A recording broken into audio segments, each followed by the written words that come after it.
샌프란시스코 북쪽에 나파밸리라는 곳이 있습니다. 한국 관광객들에게도 큰 인기를 끄는 아름다운 여행지입니다. 포도밭이 500개나 되는 유명한 휴양지입니다. 연중 습기가 없고 쾌적합니다. 그런데 2017년 10월에 아주 큰 화재가 발생했습니다. 뜨거운 태양과 건조한 날씨에 의한 자연 발화로 나파밸리 거의 전부를 태웠습니다. 주정부는 긴급 비상사태를 선포하고 주요 도로를 폐쇄했습니다. 한 달 동안 1,500채 집들이 불에 탔습니다. 그때 저희 딸과 아들은 인근의 한인 교회를 다녔습니다. 청년부를 섬기는 장로님이 산타로사 대학 교수였습니다. 같은 대학에 장로님이 존경하는 미국인 선배 교수가 있었습니다. 그분은 2020년이 정년이었습니다. 은퇴 3년 전에 부인과 여생을 보내려고 평생 강의하면서 모은 돈으로 집을 한 채 사두었습니다. 불이 이 집만 피해 갔겠습니까? 노 부부의 새 집도 불타고 말았습니다. 두뇌회는 당장 갈 곳이 없어졌습니다. 장로님은 안타까운 소식을 듣고 전화했습니다. 얼마나 힘드세요? 어떤 말로 위로 드려야 할지 모르겠습니다. 그랬더니 나이든 교수님은 이렇게 대답했습니다. 아니요, 괜찮습니다. 비록 우리 집은 불에 탔지만 저의 믿음은 불타지 않고 남아 있습니다. 저는 큰 감동을 받았습니다. 이런 분들을 만나면 마음이 시원합니다. 찰스 스윈돌 목사님의 말입니다. 인생은 당신에게 일어나는 일이 10%이고 당신이 그것에 어떻게 반응하는가가 90%이다. 인생은 태도입니다. 성공도 태도입니다. 모든 것은 태도가 좌우합니다.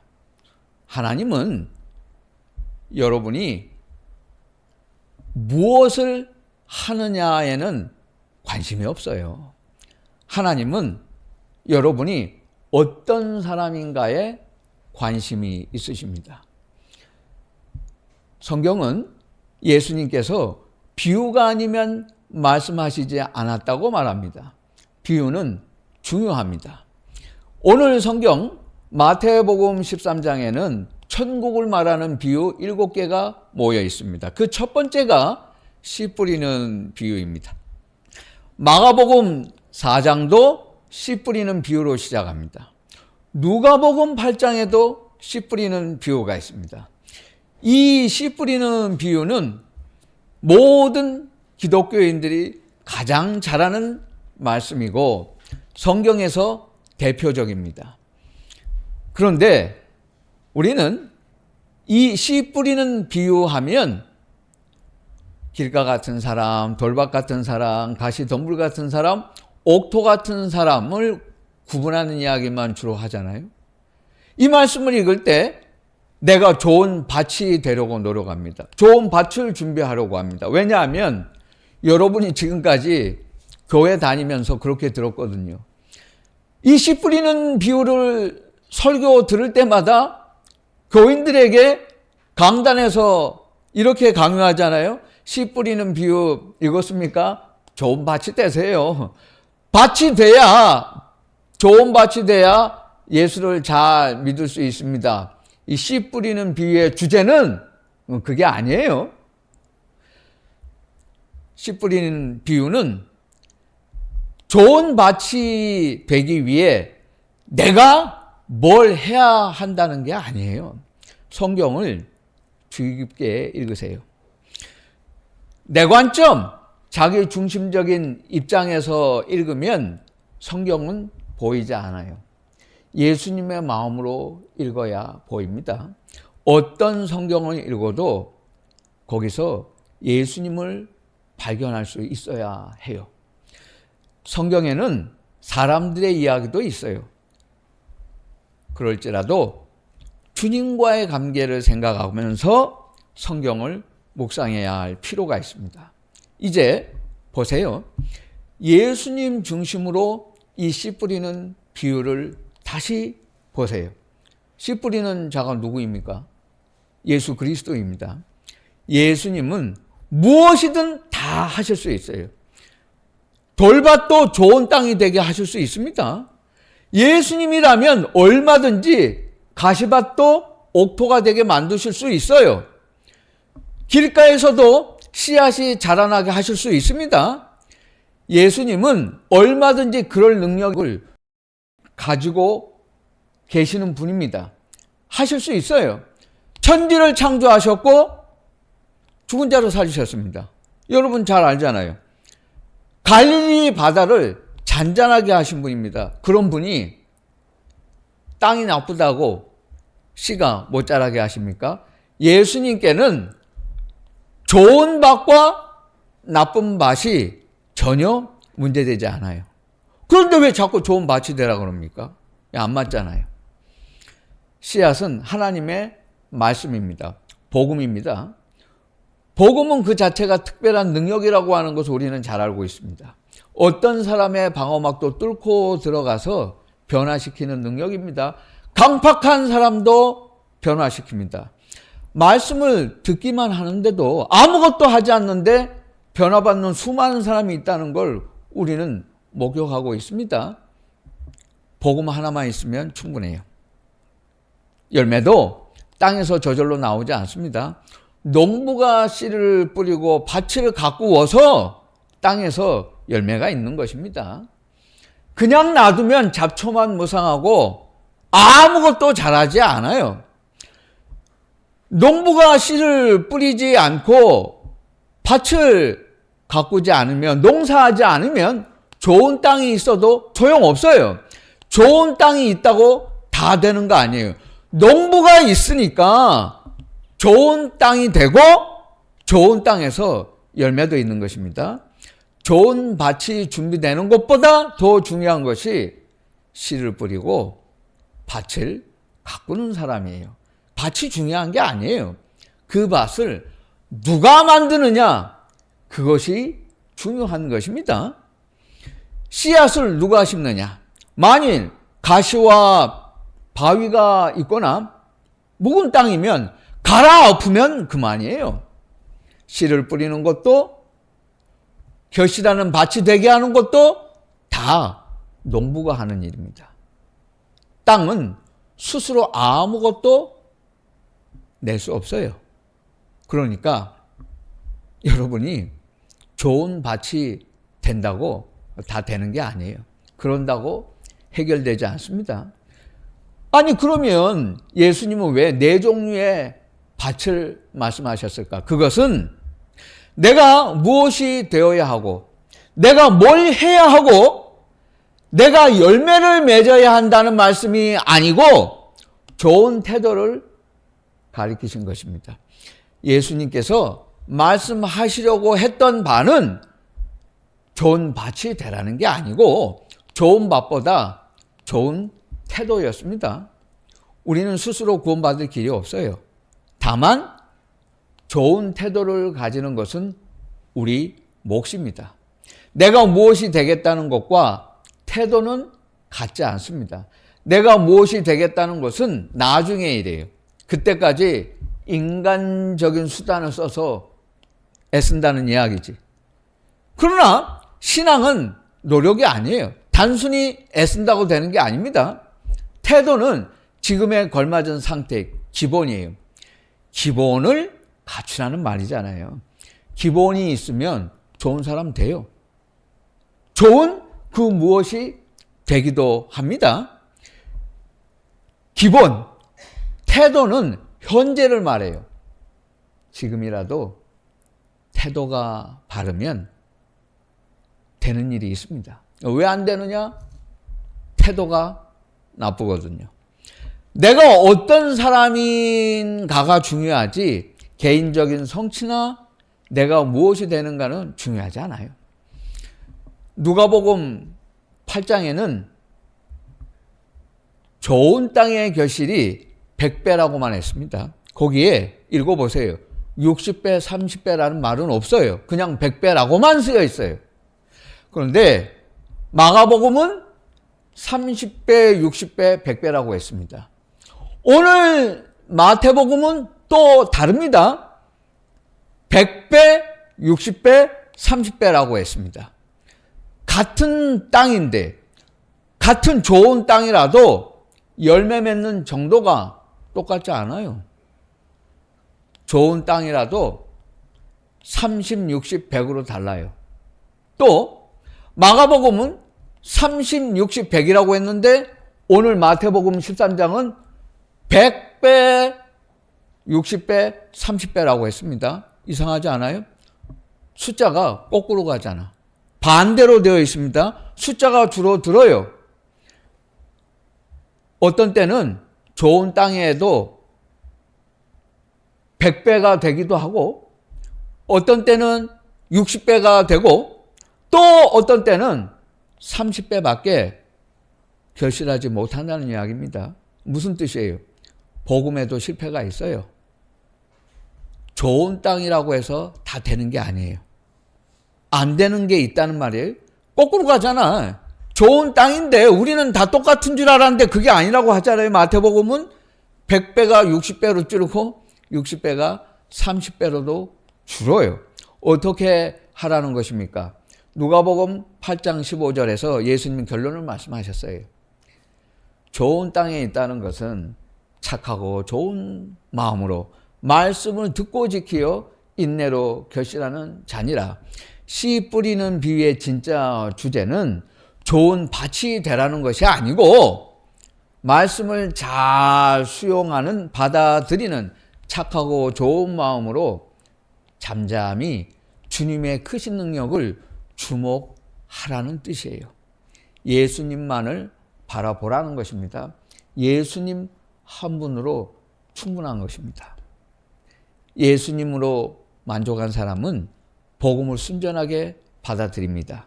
그런 사람은 변해요. 길과 같은 사람은 전혀 예수님으로 만족하지 못하는 사람입니다. 한 30%, 60% 만족하면 그만큼만 예수님을 생각하는 사람입니다. 100배의 결실이 있었다면 그 사람은 예수님 한 분이면 족합니다. 그런 사람이에요. 예수님 한 분으로 충분한 사람은 열매가 있습니다. 교회가 사역 확장과 프로그램을 예수님보다 더 좋아하면 예수님 한 분으로 충분하지 않은 것입니다. 교회가 미래의 비전을 예수님보다 더 중요하게 생각하면 예수님 한 분으로 충분하지 않은 것입니다. 교회가 사람을 끌어모으는 일에 예수님보다 더 집착하면 예수님 한 분으로 충분하지 않은 것입니다. 목사가 목회를 예수님보다 더 사랑하면 예수님 한 분으로 충분하지 않은 것입니다. 찬양 사역자가 음악을 예수님보다 더 사랑하면 예수님 한 분으로 충분하지 않은 것입니다. 전문가가 전공을 예수님보다 더 사랑하면 예수님 한 분으로 충분하지 않은 것입니다. 작가가 베스트셀러를 예수님보다 더 사랑하면 예수님 한 분으로 충분하지 않은 것입니다. C.S. 루이스는 유명한 말을 했습니다. 우리는 예수를 바라보는 동안만 그리스도인이다. 예수를 바라보는 동안 주님이 우리를 지배하기 때문이다. 생각이 다른 데 빠져 있는 사람은 그리스도인이 아닙니다. 교회를 보세요. 교회들 회의 많이 해요. 그런데 예수님이 회의 주제가 되고 있어요? 아니잖아요. 대화 중심은 항상 돈이에요. 돈밖에 몰라. 토론한다면서 자기 주장만 이야기하고 예수님이라면 어떻게 하실까는 말하는 사람을 보지 못했습니다. 교회들이 행사를 고민합니다. 교인들 동원시키고 전화 걸어서 나오라고 말을 하고 부목사 시켜서 이 구역 저 구역 전화하라 그럽니다. 교인들을 동원하라고. 교인 행사 참여 걱정합니다. 모이는 데 관심이 있었지 예수님 생각은 하나도 하지 않습니다. 새로 CCM 찬양이 나오면 좋다고 부르는데 예수님을 어떻게 믿어야 하는가는 반성하는 법이 없어요. 우리는 예수님을 믿는다고 하면서도 예수님이 아닌 다른 많은 것들의 주의를 빼앗기고 삽니다. 예수님이 원하시는 것은 예수님 그분만을 바라보라는 것입니다. 예수님을 그분만을 우리가 바라보게 되면 좋은 땅이 되고 자동으로 돼요. 여러분이 좋은 밭이 되려고 할 필요가 없어요. 예수님을 바라보면 내가 좋은 땅이 되고 변하고 내가 아닌 예수님이 좋은 열매도 맺게 하십니다. 내가 열매를 맺는 게 아니에요. 예수님으로 만족하는 사람이 되면 세상은 말씀과 복음으로 변합니다. 왜요? 예수님이 드러나시니까. 그래서 예수님 한 분으로 충분해야 합니다. 예수님은 빛이시고 우리는 달입니다. 달이 어떻게 변하나요? 햇빛을 받는 만큼입니다. 가장자리에 햇빛을 조금 받으면 초승달, 햇빛을 절반을 받으면 반달, 전부 받으면 둥근 달이 됩니다. 여러분이 빛이신 예수님을 부분적으로 조금만 바라보고 서 있으면 여러분은 부분적인 제자만 돼요. 여러분이 예수님을 전적으로 바라보고 서 있으면 여러분은 햇빛을 전면적으로 받아서 온전한 제자가 됩니다. 부분적으로 사랑하면 부분적인 제자가 되고 온 마음 다해 사랑하면 온전한 제자가 돼요. 온 마음 다해 사랑하는 것이 주님을 사랑하는 것이 예수님 한 분으로 충분한 신앙입니다. 37년 전에 11사단에서 만났던 최일영 하사가 있었는데 지금도 그 이름을 제가 기억하잖아요. 평생 잊지 않고 있습니다. 춘천에 입대할 때 톰슨 성경을 챙겨갔습니다. 그 성경책이 크고 무거웠습니다. 자대 배치를 받고 갔는데 김상병이라는 사람이 있었습니다. 자기도 예수 믿는다고 말했습니다. 그런데 말과 행동이 다르게 소대원들이 교회를 못 가게 방해했습니다. 못된 사람이죠. 알고 보니까 동료들을 가장 괴롭히는 자였습니다. 군대 생활 잘하고 싶으면 신앙생활은 포기하라고 말을 했습니다. 신경 쓰지 않았어요. 훈련을 나가면 군장에 집어넣을 것도 많은데 왜 하필 그 큰 성경 가지고 다니냐고 사사건건 시비였습니다. 지 성경이야 내 성경이지. 신경 안 썼어요. 일과를 마치면 개인 시간입니다. 자유 시간이에요. 내 맘대로 하는 거죠. 내무반에서 성경을 읽고 있었더니 철모로 내리쳤어요. 제가 검정지 유단자거든요. 운동 좀 했어요. 어릴 때부터 태권도를 좀 했는데 이 생각이 나는 거예요. 저거 가만둬? 밤중에 조용히 목욕탕에 불러내가지고 계급장 뛰고 뒤돌려차기를 한번 할까? 옛날에 그래가지고 한 놈 제가 쓰러뜨렸거든? 근데 또 하나님 믿는다고 이러면 안 되잖아. 꾹 참았어요. 주먹이 올라오는데 저럼 저거 한번 내가 손을 봐줘? 그런데 또 이거 군종병이 또 그럴 수도 없고. 그래서 참았어요. 부대 전체가 행군을 나가면, 장거리 행군하면 토요일에 복귀해서 침낭을 세탁하고 각종 전투 장비를 청소했습니다. 정비는 월요일에 천천히 해도 되었습니다. 그런데 꼭 주일에 시키는 거예요. 교회 못 나가게 회방을 했습니다. 그래도 서둘러서 마치고 예배는 정확히 드렸습니다. 그래도 수요일 새벽기도에 성탄절, 부활절 자주 나간다고 사사건건 10이었습니다. 하루는 최하사가 찾아왔어요. 저보고 말을 해요. 야, 그렇게 힘들게 하는데도 포기하지 않고 성경 읽고 믿는 거 보니까 너는 진짜가 맞다. 그리고 김상병 보고 말을 해요. 최하사가 너 이리 와봐. 너 가짜지 이 새끼야. 너 예수 안 믿지? 너 수농털이지? 그러더니 그 다음 주일 아침부터 중대원 전원을 중대 앞에 집합을 시켰어요. 최하사가. 다 집합하니까 우양우 앞으로 가. 그대로 가면 교회 문은 열려 있고 다 들어와. 중대원 전원은 교회로 데리고 왔어요.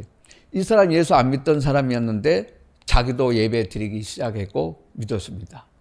이게 소문이 나서 대대원 거의 전원이 교회를 나왔고 대대장도 예수를 믿었고 영락교회 군보고마 후원에 알려가지고 지원을 받아서 11사단 연대 두 번째 교회를 건축을 했습니다.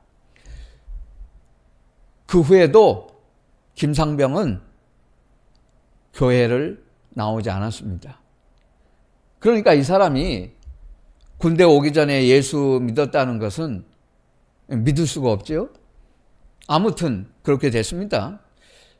예수를 안 믿는 사람도 예수를 잘 모르는 사람도 타협하고 적당히 믿으면 비웃습니다. 그러나 제대로 믿으면 알아보고 인정합니다. 부분적인 크리스찬이 되지 마세요. 전적인 크리스찬이 되세요. 내가 어떤 처지에 있더라도 자신의 자리에 머물면서 주님을 바라보면 장차 주님이 좋은 땅으로 변하게 만들어 주십니다. 여러분이 예수님을 온전하게 바라보고 서 있으면 주님이 좋은 밭이 되게 하세요. 길가는 땅이 굳어서 새로운 세계관을 전혀 받아들일 생각이 없고 고집스러운 사람입니다. 돌밭은 깊이가 없고 즉흥적이고 변덕스러운 사람입니다. 조금 했다가 또 시간이 조금 지나면 달라지고 변덕을 부려요. 가시 덤불 같은 사람은 생각이 복잡하고 관심이 다른 데 많아서 순전하지 않고 끝까지 예수님을 따르지 못하는 사람입니다. 길가나 돌밭이나 가시덤불이나 어차피 예수님을 끝까지 따르지 못하는 건 똑같아요. 그러니까 구별하는 거 의미 없어요. 똑같다는 거예요. 어차피 이거나 저거나 예수님을 복음을 제대로 모르기는 매 한 가지입니다. 마찬가지입니다. 또한 좋은 땅에도 주인이 없으면 풀이 자라고 해충이 생깁니다. 그런 거로 여러분이 지금까지 알아왔던 대로 가시밭이냐 돌밭이냐 길가냐 옥토냐 그것은 의미가 없어요. 이제 그거 구별하지 마세요. 좋은 밭 데려가지 마세요. 오직 한 가지, 누가 그 밭을 만들고 있느냐 그것만이 남아요. 이씨는 그 한 가지예요. 누가 만듭니까? 예수님이 만드세요. 그분만 중요해요. 그런 거로 주님을 바라보아야 하고 주님을 드러내는 일이 가장 중차대한 일입니다. 그리스도인은 주님을 세상에 드러내고 보이도록 하는 사명이 있어요. 우리는 예수님을 통해 우리 자신을 드러내는 소원을 가지고 있지는 않았습니까? 가짜 교회들은 예수님을 통해서 예수님을 이용해서 자신들이 드러나기를 바랍니다. 교회가 명성을 좋아하면 악성이 돼요. 예수님이 원하시는 것은 명성이 아니고 신성이에요. 거룩한 교회, 제대로 교회다운 교회가 되라. 그러면 하나님을 기쁘시게 할 수 있습니다. 우리는 지금 어두운 시대를 지나가고 있어요. 터널이 어두우면 어두울수록 빛은 더 잘 보입니다. 지금처럼 사회가 어두울수록 예수는 참 희망이고 그리스도인은 참 희망이고 우리 교회가 마지막 희망입니다. 그리스도인은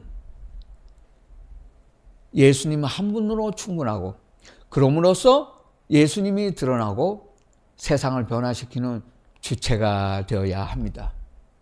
성도 여러분, 예수님은 마른 땅에도 길가에도 단단한 돌 위에도 그분을 믿는 사람들의 꽃이 피울 수 있도록 충분히 하실 수 있는 분입니다. 이것을 믿어야 해요. 예수님은 길가에서도 꽃이 피게 하실 수 있고 아무리 가시가 무성한 황무지라 할지라도 그곳을 옥토로 만드실 수 있어요. 이제 더 이상 밭이 되려고 노력하지 마십시다.